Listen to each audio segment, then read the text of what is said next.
Olá, ouvintes e leitores, sejam bem-vindos à nossa leitura bíblica comentada do Ictus Podcast.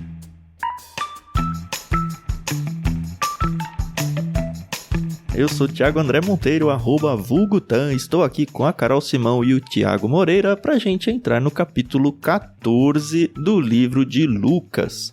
Bom dia, meus amigos, tudo bem? Bom dia, pessoal, tudo bem? Aqui é a Carol Simão e eu acredito que hoje sim vai ser o programa mais curto no livro de Lucas. Lê de engano, Carol. Sem promessas. É. Bom dia, pessoal. Muito bom estarmos juntos novamente. Lucas 14, estamos avançando bem. Alguns temas que já apareceram, alguns temas novos, mas isso é interessante comentar um pouquinho sobre esse capítulo com vocês. Aliás, antes da gente fazer os agradecimentos iniciais, eu não queria perder essa deixa do Thiago aí. Caramba, como o Lucas se repete, né? Eu já tinha lido tantas vezes o Evangelho, mas acho que com profundidade que a gente tá fazendo, nunca. E, de fato, assim, muito recorrente alguns assuntos, né? Impressionante. Às vezes eu estudando e falo, caramba, o que eu vou falar de novo aqui no LBC? Nem dá mais pra falar, já falamos tantas vezes. Mas é aquela história, né? A Bíblia, ela fica se repetindo pra encucar, né? Pra usar uma palavra chique aí, né? Pra encucar aquelas ideias na nossa cabeça. Mas a gente chega lá. E também porque a gente não começou ainda a comentar, né? Mas também porque eram temas muito presentes e recorrentes na cultura, né? Então Jesus teve que lidar diversas vezes com situações relacionadas ao sábado, com situações relacionadas a questões muito fortes na cultura deles, que talvez não são tão fortes na nossa hoje, né? É verdade. Mas vamos lá, temos que agradecer a Editora Mundo Cristão por emprestar pra gente a NVT para usar nesse projeto. Obrigado, Editora Mundo Cristão. Se você tem interesse em ter uma NVT, e eu realmente incentivo que você tenha, eles têm várias edições de Bíblia, então tem mais pra menininha, mais pra menininho, Bíblia de Estudo, que é fantástica a Bíblia de Estudo. A gente sempre deixa um link aí embaixo para você fazer a compra da sua NVT.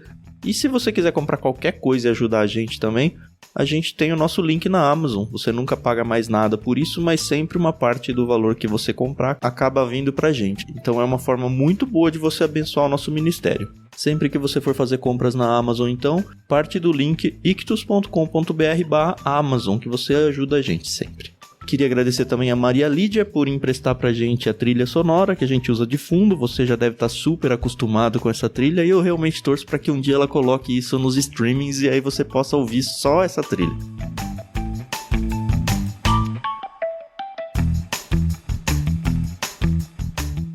A gente decidiu dividir o texto de hoje em 3, como a Carol já deu a deixa, não é um texto muito longo. Eu vou fazer a leitura da primeira parte, a Carol vai fazer a leitura da segunda parte e o Thiago Moreira vai encerrar fechando. Fico feliz que vocês dois estão aparentemente melhores da voz em relação ao episódio anterior, né? É só aparência mesmo. Não, a minha melhorou mesmo.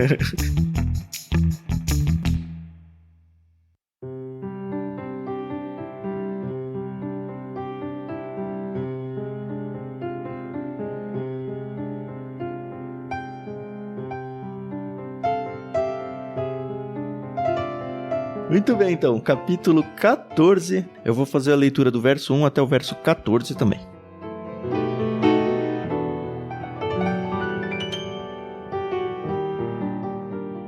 Certo sábado, Jesus foi comer na casa de um líder fariseu, onde o observavam atentamente. Estava ali um homem com o corpo muito inchado. Jesus perguntou aos fariseus e aos especialistas da lei: a lei permite ou não curar no sábado? Eles nada responderam, e Jesus tocou no homem enfermo, o curou e o mandou embora. Depois perguntou a eles: qual de vocês, se seu filho e seu boi cair num buraco, não se apressará em tirá-lo de lá, mesmo que seja sábado? Mais uma vez não puderam responder. Quando Jesus observou que os convidados para o jantar procuravam ocupar os lugares de honra à mesa, deu-lhes este conselho: quando você for convidado para um banquete de casamento, não ocupe o lugar de honra. E se chegar algum convidado mais importante que você? O anfitrião virá e dirá: dê o seu lugar a esta pessoa e você, envergonhado, terá de sentar-se no último lugar da mesa. Em vez disso, ocupe o lugar menos importante à mesa. Assim, quando o anfitrião o vir, dirá: amigo, temos um lugar melhor para você. Então, você será honrado diante de todos os convidados, pois os que se exaltam serão humilhados, e os que se humilham serão exaltados. Então, Jesus se voltou para o anfitrião e disse: quando oferecer um banquete ou jantar, não convide amigos, irmãos, parentes e vizinhos ricos. Eles poderão retribuir o convite e essa será sua única recompensa. Em vez disso, convide os pobres, os aleijados, os mancos e os cegos. Assim, na ressurreição dos justos, você será recompensado por ter convidado aqueles que não podiam lhe retribuir.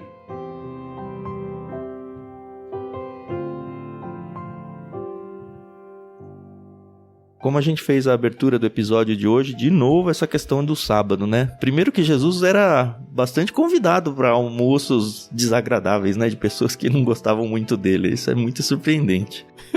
E segundo que, de novo, o sábado, né? Se algum dia alguém vier, qual que é aquela passagem que Jesus recrimina o sábado, loucura no sábado, você fala, lê Lucas ali que tem vários. Né? O que liga os dois textos, né, que nós vamos comentar juntos aqui, é a questão dos banquetes. Isso. Essa questão de comer com alguém, principalmente no sábado, era muito cultural deles, porque não era apenas o comer junto. O ser convidado para um banquete era um local onde as pessoas de fato iriam comer, ter a refeição, mas era um local para conversa teológica, para instrução. Então mestres eram convidados, pessoas tinham acesso, geralmente na parte de fora da casa, para ouvir um debate, uma conversa teológica, né, sobre a lei, geralmente. Por isso que Jesus era convidado. Nós vemos que muitas vezes a intenção dos fariseus ao chamar Jesus, quando o texto deixa isso bem claro, não é aprender dele, mas tentar desacreditá-lo. Tentar colocá-lo em algum tipo de armadilha ou algo do tipo, mas ele era convidado para essas cerimônias, vamos colocar assim, que envolviam a refeição. Isso era muito comum na cultura deles e geralmente tem sempre essa tensão, né? Esse clima de tensão nesses jantares aí, nessas refeições em comum, né? Pois é, então, isso até me tira uma dúvida, porque a gente tem conversado já essa questão da refeição, como é importante para o povo judeu. A gente viu isso desde lá de Abraão, né? Como eles faziam banquetes. E a gente vê que é sempre um momento muito especial, né? Então eu fiquei pensando nisso. Caramba, se eles valorizam, eu acredito que até os dias de hoje, se eles valorizam tanto essa questão da... se você tá sendo convidado por mim é porque você é importante pra mim, pra minha família, pra minha comunidade, enfim. Por que eles estavam fazendo isso com Jesus? Mas o pastor Tiago me respondeu isso. Eu achei interessante Jesus aceitar esses convites o tempo todo. Porque ele sabe que ele está sendo perseguido pelos religiosos, pelos líderes ali, os fariseus e tal. Ele sabe que ele vai ser testado lá. E é interessante que ele não desiste de tentar ensinar eles, né? Porque ele podia simplesmente pegar, seguir o seu ministério público lá com os povos e as pessoas que acreditam na sua palavra e tal. Mas ele, aparentemente, ele fica se enfiando em ninhos de cobra o tempo todo. E ele não desiste disso. Por que será, hein? É interessante, porque Jesus falou para os seus discípulos, né, que eles seriam enviados como ovelhas no meio de lobos. Ele sabe dessa realidade e ele tá lá. Claro, eu acho que também ensinando os fariseus, mostrando as incoerências deles, como faz novamente nesse texto, mas também ensinando o povo, porque o povo participava desses banquetes. Então não eram só os fariseus, né? Era algo aberto. Era um evento social público, né? Exato, né? E o mais interessante é que, de novo, assim como a gente viu a mulher no capítulo passado, que não tinha pedido para ser curada, temos aqui um homem que aparentemente não pede para ser curado, né? Ele tá lá, né, Carol? Tá lá, ele é todo inchado. Essa doença aqui é uma doença de retenção de líquidos, né? Eu tava dando uma pesquisada, ela pode estar envolvida até em questão de câncer, sabe? Umas coisas meio agressivas, assim. Meio que o inchaço dele não era a doença, era o resultado de uma outra doença, entende? Então, assim, provavelmente não era nenhuma doença muito simples. Ele é curado, como a Carol falou, aparentemente ele nem vai pedir pra Jesus nem nada, mas, cara, se você já tá doentão, assim, super visivelmente falando, e vai perto de Jesus, deixa que eu deixo, né? Não, é interessante que, fazendo o paralelo que a Carol fez com o capítulo passado, a gente viu que no capítulo passado Jesus curou na sinagoga. Sim. Aham. E aí houve toda aquela tensão, né? Vai embora o daqui, chefe da não enche o sinagoga saco. ficou bravo, falou, ó, vocês não vêm aqui pra ser curado no sábado não, e tal. E Jesus aqui, antes de curar o homem, ele levanta a questão novamente. Ele já tinha feito isso uma vez, não tinha? Sim, nós já vimos isso, né, no Evangelho de Lucas algumas vezes. Mas nota como ele levanta a questão, provavelmente, supondo, talvez, em vez de provavelmente, alguns dos fariseus que estavam nesse jantar também estavam na sinagoga. E tinham presenciado o que Jesus já tinha feito lá. Uhum. Aham. E aí Jesus volta a esse ponto do debate e da confusão que foi causada lá na sinagoga, né? E agora não dá pra falar, não vem aqui mais na sinagoga pedir cura no sábado. Mas ainda é sábado, né? Ainda é sábado. E é interessante, né, o paralelo que ele faz aí, né? Qual de vocês, se seu filho ou seu boi cair num buraco? A gente já viu isso também algumas vezes. Eu vi um comentário também, não vou lembrar onde, que diz que essa palavra filho poderia ser um outro animal. Não, é que alguns manuscritos, tá, em vez de filho, traz jumento. Que seria um boi ou um jumento. E alguns outros trazem filho. Mas filho é mais legal, né? Eu até fui em outras traduções da Bíblia pra ver se eu achava jumento, mas não achei. Todas elas que eu vi, pelo menos, trazia filho. É, porque provavelmente os melhores manuscritos trazem filho mesmo. Uhum. Mas o ponto que eu acho que Jesus está tocando aqui é o seguinte, olha, novamente a questão da hipocrisia. Vocês estão dispostos a salvar e ajudar um animal, mas não estão dispostos a ajudar e salvar um homem. Pois é. Que sofre de uma doença provavelmente grave, como o Tan falou, e vocês estão dispostos a, se o animal de vocês cair, vocês fazem um esforço, mesmo que seja sábado, mas reclamam porque eu curo no sábado. E é interessante que ninguém pode responder, né? Porque não tem resposta, né? Da mesma forma que foi no capítulo passado, que as pessoas ficam, caramba, o que eu vou reclamar aqui? Lembra que eles ficaram, acho que envergonhados, alguma coisa assim, né? E não falaram nada. Aqui de novo, né? Tanto que Jesus dá a lição antes de fazer a aplicação da lição, que no caso a cura em si. Mas incomoda demais, claramente, né? O texto deixa bem claro nas entrelinhas aí que as pessoas estão muito incomodadas com isso.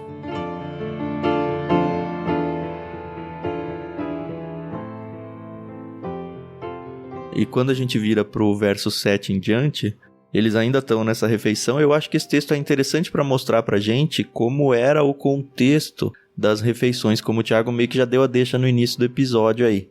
Porque, de fato, quando a gente lê aqui no Ocidente, a gente tá pensando, sei lá, numa reunião de família, num almoço de domingo, sabe? Eu que venho de família italiana, isso é muito presente na minha família, aquela bagunça, aquele falar alto, aquele todo mundo junto e tal. Aham. Mas eu acho que a gente precisa romper um pouco com essa imagem que a gente tem e trazer à tona a imagem dos contextos de refeição que o Thiago explicou no começo do episódio, que a gente já falou algumas vezes nos outros episódios. A gente vê aqui que é muito importante o lugar à mesa onde você se senta, né? Sempre que eu leio esse texto, eu imagino alguém entrando numa igreja local, assim, sentando no fundo ou sentando na frente. Mas não, aqui continua o cenário da refeição. Sabe o que eu lembro desse texto? Eu lembro do que a gente conversou lá em Gênesis, quando José coloca os irmãos na posição na mesa. Sim. Cada um pela sua idade, né? O mais velho pro mais novo. E que ele dá uma preferência pro Benjamim e tal, né? Sim, mas eles ficam surpresos que ele sabia quem era o mais velho e quem era o mais novo, né? Porque José não tinha se identificado ainda pra eles. Mas é interessante, tem um lugar de honra, né? Dos mais importantes, né?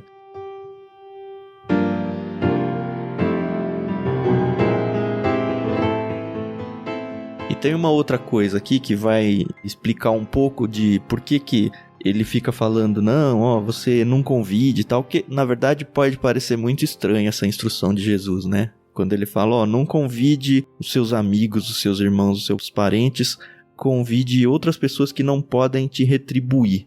É óbvio que Jesus aqui não está dizendo que você não deve comer com as pessoas, porque, de novo, é importante a gente tirar do contexto o nosso sentido de comunhão numa refeição e o objetivo das refeições no contexto deles. Se a gente trouxer pro nosso, fica mais estranho ainda não vá comer com os seus amigos, com os seus familiares. Por quê?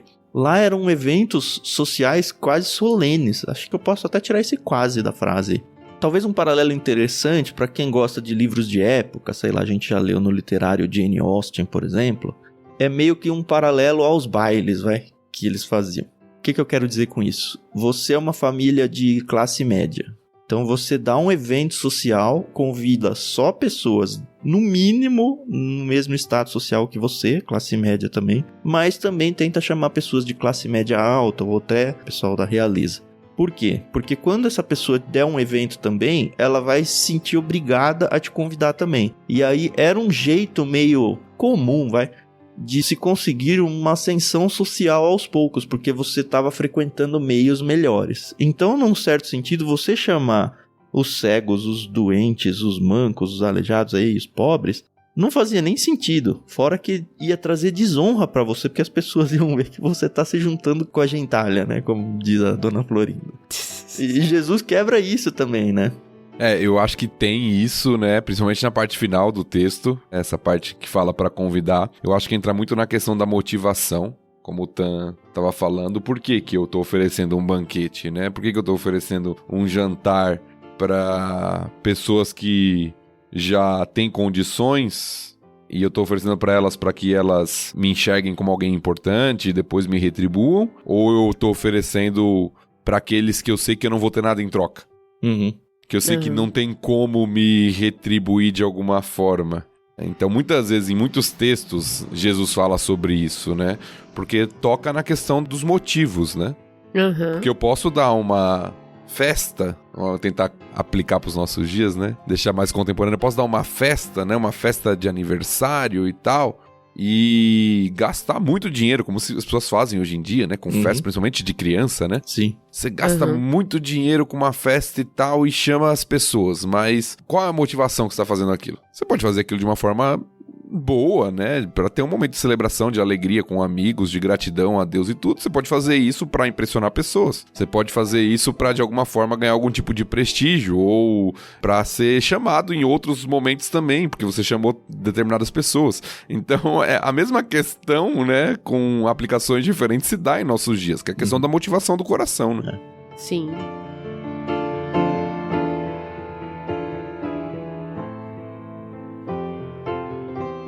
Voltando um nadinho aí que a gente já pulou pro final do texto de hoje, quando ele fala lá a questão da honra e da desonra, né, principalmente a vergonha de ser chamado para sentar num outro lugar.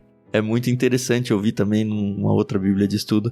A gente pensa, né, nossa, vou passar uma vergonha aqui se alguém falar, sai daqui, vai aqui lá para trás, porque esse lugar tava reservado, né? Já é meio que vergonhoso pra gente. Mas foi interessante ler que para eles acontecer algo desse tipo, talvez morrer fosse menos vergonhoso. Eu falei, caramba. Então, assim, entenda como algo muito, muito, muito forte. Sim, aquela questão, acho que a gente mencionou até no episódio passado, da questão de uma sociedade que valoriza muito a questão da honra. Exato. Você ser honrado, não ser envergonhado diante das pessoas. Isso era muito forte pra eles. Claro, pra nós também é de alguma forma, mas pra eles era muito mais. E a questão que Jesus fala é, olha, você foi convidado. Não se acha o mais importante. Não chega e senta no lugar mais importante achando que você tá num lugar de honra, porque a pessoa que te convidou pode falar, não, esse lugar aí não é seu não. E aí você vai passar vergonha. Então melhor você sentar lá atrás e ele te chamar pra frente, se for o caso, do que você sentar lá na frente e depois ele te mandar lá pra trás. E ele vai chamar, né? Porque tinha muito do contexto social. Vai chamar tanto pra sair quanto pra vir mais adiante, né? Porque tinha esse negócio de, como o Thiago falou lá em José já, desde aquela época, esse negócio de não, olha, a gente tem uma ordem aqui, de pessoas sentam aqui e essa pessoa senta ali e tal. É interessante pensar que Jesus está citando aqui, ou pelo menos memorando as pessoas num texto do Antigo Testamento. Lá em Provérbios 25, diz o seguinte: não chame atenção para si diante do rei, nem exija um lugar entre as pessoas importantes. Eu estou lendo a partir do verso 6. É melhor esperar até ser convidado perante os nobres que ser mandado embora e humilhado em público. E as pessoas, obviamente, que estavam lá, os fariseus, conheciam muito bem esse texto, né? Ah, sim. E, novamente, é uma questão da percepção que a pessoa tem de si, né? Porque o provérbio, não o provérbio que o Tan leu agora, mas o provérbio que fecha esse trecho aqui, lá no versículo 11, é: os que se exaltam serão humilhados e os que se humilham serão exaltados. Então, se o cara se acha muito superior, muito acima dos outros, ele vai ser humilhado. Por quê? Porque ele sentou no lugar principal e não era o dele. Ele vai lá pra trás. E a gente sabe que Jesus está atacando um problema muito característico dos fariseus, que se acham superiores aos outros, né? Então isso é muito forte. E eu acho que esse provérbio, ele meio que já extrapola a própria conversa, ou pelo menos a própria ilustração do sentar-se em locais A e B aí na refeição. Ah, com certeza. Aqui ele já tá levando para o que o texto que a gente ainda vai ler vai mostrar pra gente, né? Que é um contexto espiritual, é um contexto do reino de Deus e tudo. Mas vamos deixar no bolso essa informação por enquanto. Eu tô satisfeito, não sei se vocês têm mais algo a comentar desse trecho. Acho que a gente pode seguir pra parábola do banquete aí, né?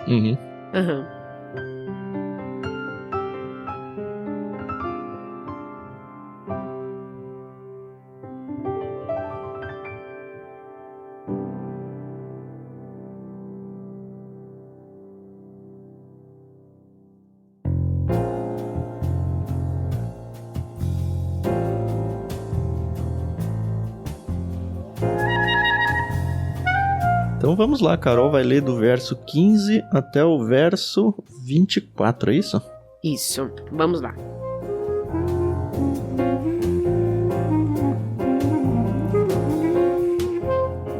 Ao ouvir isso, um homem que estava à mesa com Jesus exclamou: Feliz será aquele que participar do banquete no reino de Deus. Jesus respondeu com a seguinte parábola: Certo homem preparou um grande banquete e enviou muitos convites. Quando estava tudo pronto, mandou seu servo dizer aos convidados: Venham, o banquete está pronto. Mas todos eles deram desculpas. Um disse: Acabei de comprar um campo e preciso inspecioná-lo. Peço que me desculpe. Outro disse: Acabei de comprar 5 juntas de boi e quero experimentá-las. Sinto muito. Ainda outro disse: Acabei de me casar e não posso ir. O servo voltou e informou a seu senhor o que tinham dito. Ele ficou furioso e ordenou: Vá depressa pelas ruas e becos da cidade e convide os pobres, os aleijados, os cegos e os mancos. Depois de cumprir essa ordem, o servo informou: Ainda há lugar para mais gente. Então o senhor disse: Vá pelas estradas do campo e junto às cercas entre as videiras e insista com todos que encontrar para que venham, de modo que minha casa fique cheia, pois nenhum dos que antes foram convidados provará do meu banquete.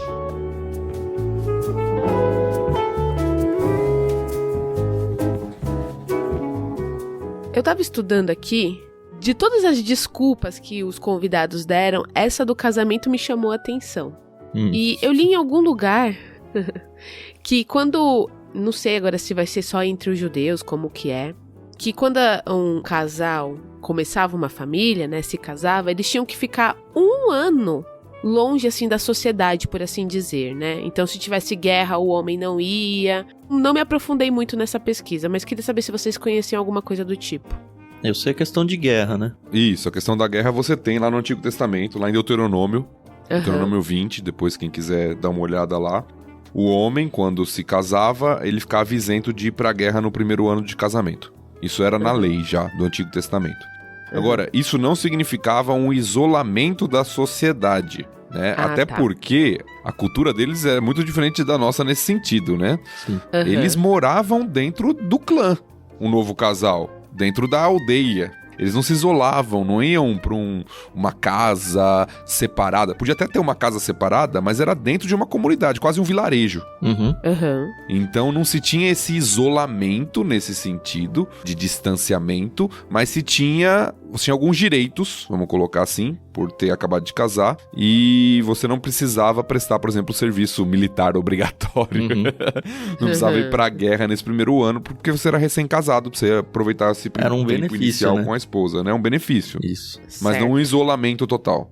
Pensando na organização logística das festas aqui, eu acho que a gente precisa também explicar alguma coisa que talvez não seja muito natural para os dias de hoje. Primeiro, eles faziam, provavelmente, né, dentro desse clã aí do grupo deles, então todo mundo ficava sabendo com antecedência. E tinha 2 momentos onde o anfitrião avisava dessa festa. Ele fica até mais ou menos claro nesse texto aqui, mas são 2 momentos bem específicos. A gente lê aqui no 16... Jesus respondeu com a seguinte parábola: certo homem preparou um grande banquete e enviou muitos convites. Então, o que acontecia? Ele organizava um evento, mandava com bastante antecedência todos os convites. E aí, quando chegasse o momento da festa, iam os servos dele chamando as pessoas, olha, o banquete está sendo servido, para as pessoas chegarem. Churrasco tá pronto. Isso, churrasco tá pronto. Então, é meio que um RSVP nos dias de hoje, vai? As pessoas já estão meio que compromissadas com o evento. Então se torna muito mais tenso, até pro convidado que preparou, baseado no número de participantes e tal, que a pessoa não vá. E é interessante as desculpas que eles dão. A primeira, assim, que talvez fosse um pouco justificável, é essa do casamento que a Carol falou. Mas, como o Thiago já explicou, não é uma guerra. É um evento social, provavelmente dentro do mesmo grupo lá, então não teria por que a pessoa não ir. Mas os outros são mais várzea ainda. O primeiro deles é, eu acabei de comprar um campo, né? Isso. E eu preciso inspecioná-lo. Ninguém na época comprava um campo sem inspecionar antes. Então se a pessoa já comprou, ela já inspecionou. Ela não precisa inspecionar. A mesma coisa acontece com a junta de bois. Que ele fala, eu comprei uma junta de bois e quero experimentá-las. Ninguém comprava uma junta de bois sem antes verificar ou visualizar ou presenciar ali esses bois trabalhando, para saber se de fato era. Então, assim, era um migué muito grande os outros dois. Muito grande. O que a parábola sugere é que as pessoas estão dando desculpas. Elas não vão porque elas não querem ir. Exato. E se a gente for fazer o paralelo que... tenho certeza que é o paralelo que Jesus quer fazer, né? O banquete aqui é Deus se apresentando aos judeus, ao seu povo escolhido e enviando o convite há muito tempo. Olha, vai vir o Messias. Olha, o reino de Deus está chegando. E a gente não está falando aqui sobre Jesus em vida, indo falar o reino de Deus chegou. A gente está falando aqui sobre o Antigo Testamento inteiro. A promessa do Messias e tudo, esse convite já estava feito. A questão é que chegou agora com a vinda de Cristo, esse reino, e ele tá chamando, olha, o churrasco tá pronto.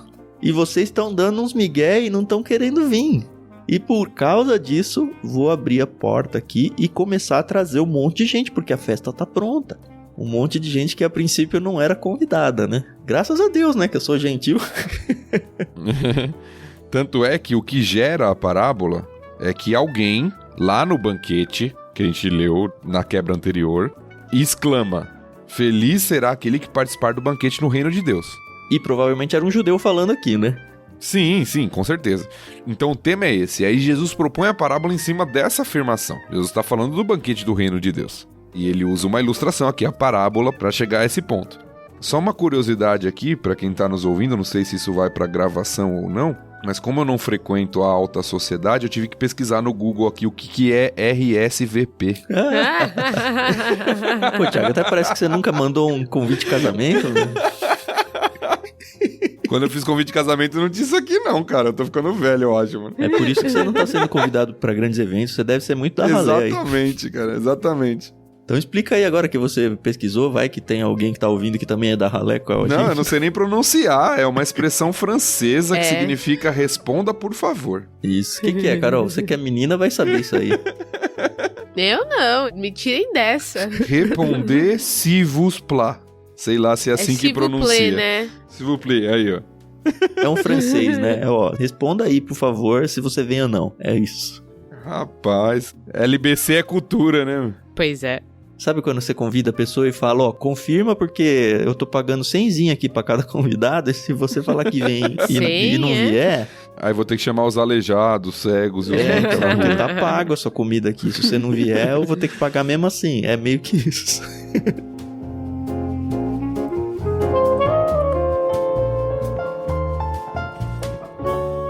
E aqui esse texto faz a ponte daquilo que a gente guardou no bolso na primeira parte do programa, né?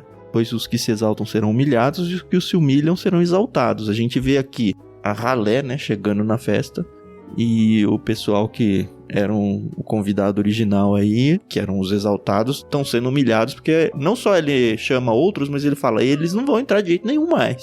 Não vão entrar. Foi interessante quando eu tava lendo essa parábola, porque eu fiquei esperando o final dela, onde Jesus tem uma palavra contrária, assim, ao pessoal que chegou sem a roupa certa. Eu falei, cadê? Eu tinha certeza que tinha essa parte aqui.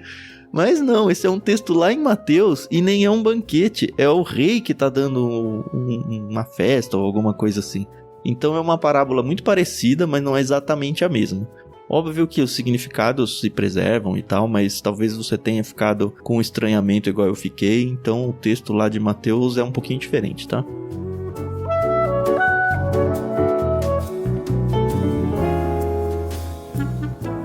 É interessante, fala de 4 tipos de pessoas aqui, né, que chegam, que são convidadas posteriormente para o banquete. Os pobres, os aleijados, os cegos e os mancos.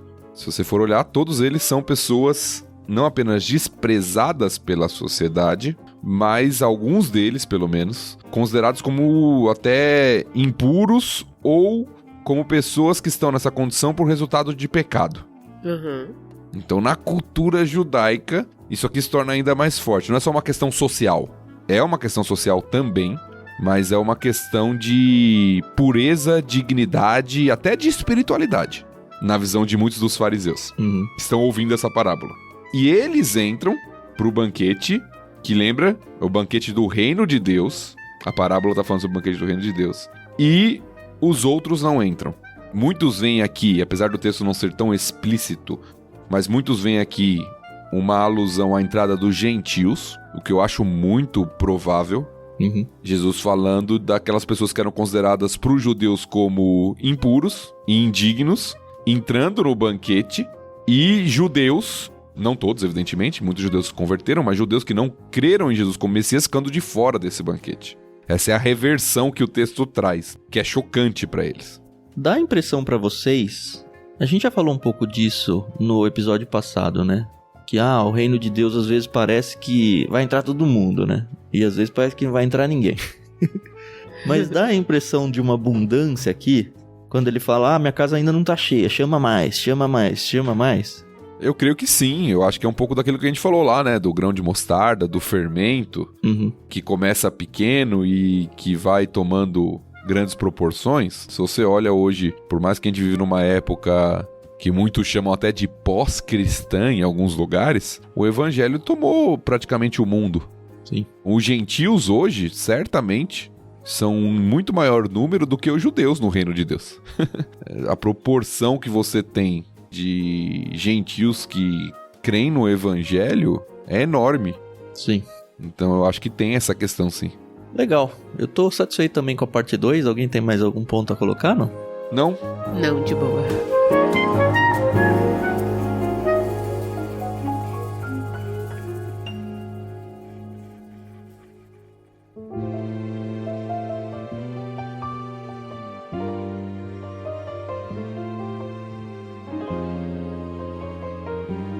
Vamos para a última parte, então. Eu vou ler dos versículos 25 a 35 até o final. Vamos lá.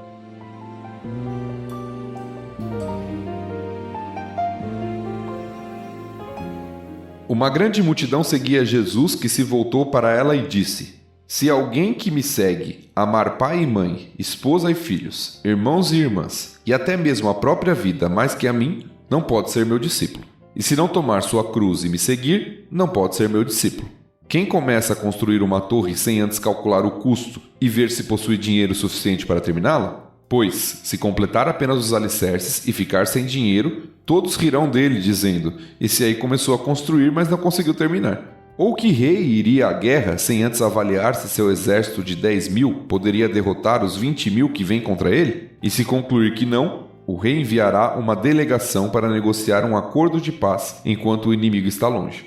Da mesma forma, ninguém pode se tornar meu discípulo sem abrir mão de tudo que possui. O sal é bom para temperar, mas se perder o sabor, como torná-lo salgado outra vez? O sal sem sabor não serve nem para o solo, nem para adubo. É jogado fora. Quem é capaz de ouvir, ouça com atenção.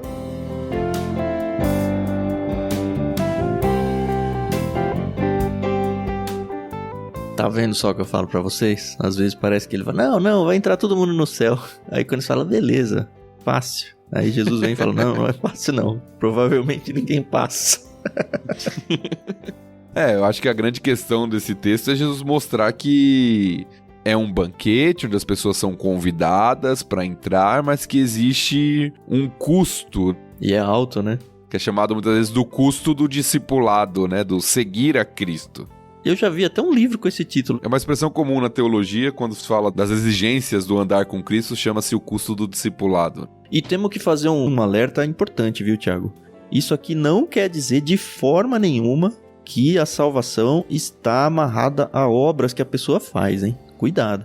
Exato. Na verdade, é que a gente sempre inverte a questão, aí tá o problema, né? A gente sempre, na perspectiva humana, a gente sempre pensa em uma maneira de obter salvação. E nós não temos como obter salvação por nós não conseguimos fazer algo para ter salvação, né? A salvação é pela graça, nós recebemos por meio da fé. Mas a salvação já obtida, recebida, ela produz transformação. E é aí que as obras entram, não na parte anterior para ter salvação, mas como consequência, como reflexo da vida com o Senhor, né? Sim. E que custinho alto esse, hein? A gente já, de novo, assim, Lucas, ele é bem repetitivo, como a gente também já repetiu isso algumas vezes, né? Mas essa questão de levar a sua cruz, e isso aí é literal mesmo, né? O condenado, ele levava a parte horizontal da sua cruz, ou vertical, não lembro, mas ele levava um pedaço da sua cruz para sua própria condenação. O romper com a família, que eu acho que talvez, assim, pro nosso contexto, enfim, ninguém vai pegar uma cruz para ir ser condenado à morte aqui no Brasil, mas o romper com a família é uma realidade para muitos cristãos hoje em dia, infelizmente, né? E Jesus tá falando que isso aí faz parte, ué. Faz parte de você ser o meu discípulo, você abrir mão da sua família, abrir mão talvez do seu emprego, abrir mão dos seus amigos, abrir mão, porque eu tenho que ser o mais importante de todos eles. Eu acho que a questão é justamente essa, é a questão de devoção, de dedicação. Para alguns não vai exigir rompimento com a família, talvez para outros vai, mas o que é necessário é que Deus, o Senhor, a vida com Cristo esteja acima de qualquer outro compromisso humano, mesmo os mais íntimos, como os familiares. Sim. Eu, inclusive, estranhei um pouco aqui na NVT, no versículo 26, ele fala, né? Se alguém que me segue amar pai e mãe, esposa e filhos, irmãos e irmãs e até mesmo a própria vida, né? E eu sempre ouvi o aborrecer, né? Se alguém vier a mim, eu tô lendo em outra versão, e não aborrecer a seu pai e mãe. Então é mais nesse sentido mesmo, né, de... aborrecer no sentido de... É uma expressão mesmo, não no sentido de você fazer algo para que eles fiquem aborrecidos, né, no caso. Né? Mas que existe uma lealdade superior. Sim. Nesse sentido eu acho que a língua ficou para trás, né? Passa até um sentido errado, né? Sim.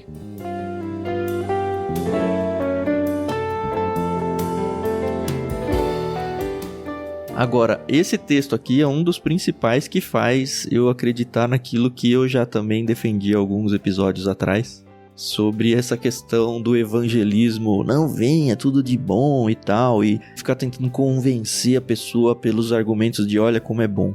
Aqui a gente vê Jesus, óbvio, apresentando o reino e trazendo as pessoas pro banquete e tal, mas ele falando, pensa bem, tem certeza? Tem certeza? Olha, os comparativos que ele faz são impressionantes, né? Ninguém vai levantar aqui uma torre sem calcular antes o custo. Olha, ninguém vai para uma guerra sem ter boas chances de vitória. Senão, não vai. Vai arrumar um jeito de fazer um tratado de paz ou sei lá o que. Então, eu tô te contando a priori qual é o custo de se tornar um cristão. Tem certeza? Essa coisa que me assusta até. Evangelismo não pode ser propaganda enganosa, né? Isso aí. É claro que existem os inúmeros e incomparáveis benefícios do evangelho, mas existe o custo do evangelho verdadeiro também. E é isso que Jesus está levantando aqui, né? Eu sempre descanso na máxima de que se a pessoa realmente entendeu o evangelho a ponto de experimentar a conversão, e entendeu todos esses benefícios de verdade, esse custo talvez não seja nem custo, sabe? Porque a pessoa vai dizer, poxa, não tenho que pensar, sem esse Cristo, sem esse evangelho, eu não tenho mais nada a fazer, minha vida não faz sentido. Então, tudo bem. Agora, se você começa a olhar para essa lista que Jesus colocou aqui e falar, puxa, será que eu estou disposto a abrir mão dos meus amigos? Será que eu estou... Talvez você não tenha entendido ainda direito o evangelho. E aí sim, toma cuidado. Que é outra parábola, que é a parábola do homem que achou um tesouro escondido no campo. Isso. E aí vendeu tudo o que tinha porque o tesouro era mais valioso do que qualquer outra coisa que ele tinha antes. Quando eu fui ler os últimos versículos desse capítulo, na própria NVT fala que o sal não perde o sabor, né? A gente sabe que Jesus está sendo hipotético. Mas me expliquem o que é essa questão de o sal perder o sabor. Eu entendo que nós, como cristãos, nós devemos ser o sal da terra, né? A luz do mundo. Mas gostaria aí de uma explicação no meu português, por favor. Técnica, é isso? É. Eu li um livro explicando com detalhes o negócio do sal. E aprendi coisas do sal que eu não tinha a menor ideia, né? Ele falou que o sal, o cloreto de sódio, que é o nosso sal de cozinha, né? Ele não perde sabor nunca, o cloreto de sódio em si. Ele sempre salga. A questão é que, assim, primeiro a gente tem o contexto, principalmente no sul de Israel ali, o sal como algo muito presente. É um local cheio de especiarias e, enfim, tem o Mar Morto, né? O lugar mais salgado do mundo. Então, era algo comum para eles. Isso já é uma coisa interessante de falar. E aí, então, o comentarista que estava falando, bom, se o cloreto de sódio nunca perde o sal, essa ilustração, essa semiparábola aqui de Jesus falando do sal não faz muito sentido. Só que não, porque o cloreto de sódio não é a única coisa chamada de sal. Tem vários sais minerais que, inclusive, podem estar misturados com o cloreto de sódio, e alguns deles não têm sabor. Então, tinha outras coisas que também eram chamadas sal, mas não era exatamente o nosso sal que a gente conhece aqui hoje. E alguns deles realmente não tem nenhum sentido, não tem sabor, não tem nada. Outra coisa que eu descobri é que o sal mesmo, ele era usado na agricultura para matar ervas daninhas. Olha só que legal. Enfim, coisas nada a ver. Por isso que fala que ele é jogado no solo. Eu falei, nossa, por que jogar sal no solo? Por causa disso. E aí a ilustração ganha sentido de novo no sentido de que, olha, talvez você seja um sal que não é exatamente sal. Não serve pra nada, joga fora. Era isso a sua dúvida? É. Foi a explicação que eu li também. A gente pensa no sal hoje, né? Naquele nosso sal que a gente já compra no mercado, né? Que a gente tem na nossa casa. Agora tem vários, né? Mas o sal que eles tinham, né? Que muito proveniente do Mar Morto, era um sal todo misturado, né? Era uma mistura de sais. E alguns deles, de fato, poderiam perder o sabor quando eram separados daquilo que realmente dava o sabor. Eu acho que essa é a ilustração que Jesus está dando, né? E o sal era muito importante naquela cultura, porque além de temperar, como o texto diz, né? O sal é bom para temperar, ele também preservava alimentos, uma cultura que não tinha geladeira. Exato. O sal servia para preservar alimentos, o sal servia, como o Tan já falou, até nas plantações, para danificar ervas que eram ruins, né? Ervas daninhas. Uma série de coisas. E Jesus está usando, olha, essa ilustração é comum lá de Mateus, do Sermão do Monte, né? Vocês são o sal da terra e a luz do mundo. Jesus está falando, olha, vocês são o sal, mas tome cuidado. Qual sal? Exato. Se você não está calculando o custo, se você não está vivendo com Cristo como prioridade, o seu sal só serve para ser lançado fora. Não tem função nenhuma. Não preserva alimento, não tempera, não ajuda na agricultura, não tem função nenhuma. Não faz nada. Essa semana eu assisti um vídeo de uma menina lá em Israel, ela visitou Sodoma, o local que tá em Sodoma. Até hoje é super salgado lá, é muito legal, não tem nem animais nenhum, assim, não tem aranha, não tem escorpião, não tem nada. Nada vive lá hoje em dia. E tem muitos sais, assim, ela entra em algumas cavernas de sal. E ela falou, nossa, tô morrendo de vontade de experimentar esse sal, assim. Ela passa a mão na parede assim, é sal, só que em vez de ser pedra é sal. Bota uma lanterna atrás de um pedaço de rocha e é translúcido, sabe? Muito louco, muito legal. Viu? Um lugar muito legal pra visitar um dia. Mas ela experimentou? Não, então ela tava com o guia lá e o guia falou, não experimenta, porque esse sal é venenoso. Nossa. Aí, enfim... Como eu tinha acabado de ver esse vídeo, quando eu me preparei para esse texto, eu falei, nossa, olha, Jesus talvez até pudesse dizer, talvez você seja um sal venenoso aqui. Só pra quem não ligou os pontos, Sodoma e Gomorra, é de onde Ló fugiu com a sua esposa e a esposa virou uma estátua de sal. Era um local todo agrícola, muito bonito, e Deus mandou fogo do céu e foi inutilizado. E é muito interessante pensar que está inutilizado até os dias de hoje, né? Mais interessante ainda pensar que tem profecias dizendo que lá vai voltar a ser uma região rica, né? Pois é.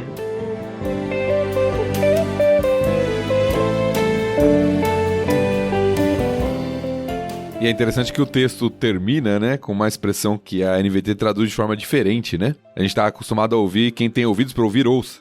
Aham. E a NVT aqui, ela traduz de forma um pouquinho diferente, mas que traz a ideia do termo, que é quem é capaz de ouvir, ouça com atenção. Ou seja, fique atento. Considere isso que está sendo falado, leve isso a sério. Mas é um pouquinho diferente do que a gente está acostumado nas versões mais tradicionais, né? Uhum. Sim.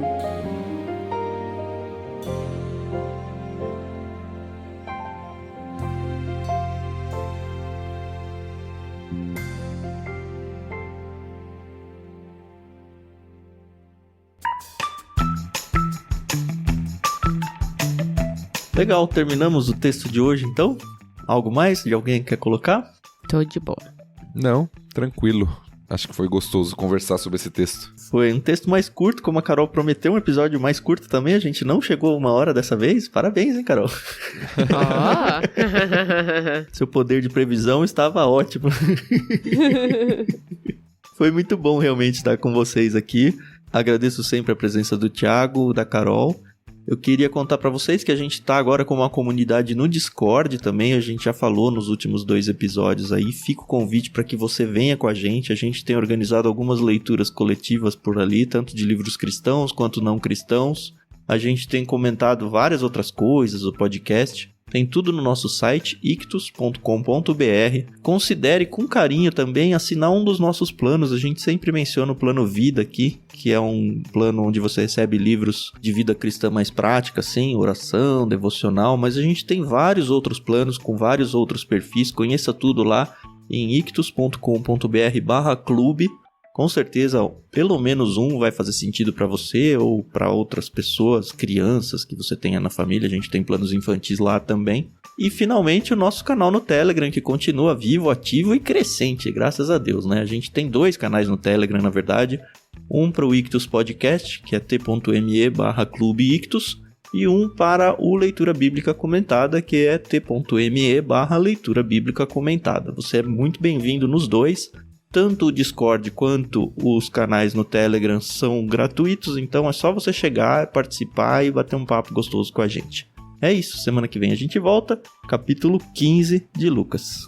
Tchau, tchau, boa semana para todos vocês. É isso aí, pessoal. Muito obrigada pela paciência, a audiência de vocês. Se vocês tiverem qualquer comentário, a gente está disposto a conversar com vocês, para a gente aprender juntos e crescermos para a honra e para a glória de Deus. Obrigada, até mais. Obrigado, pessoal. Nos vemos então semana que vem com Lucas 15, um capítulo muito especial, com 3 parábolas muito conhecidas, que vai ser bem gostoso estudarmos juntos também. Até a próxima.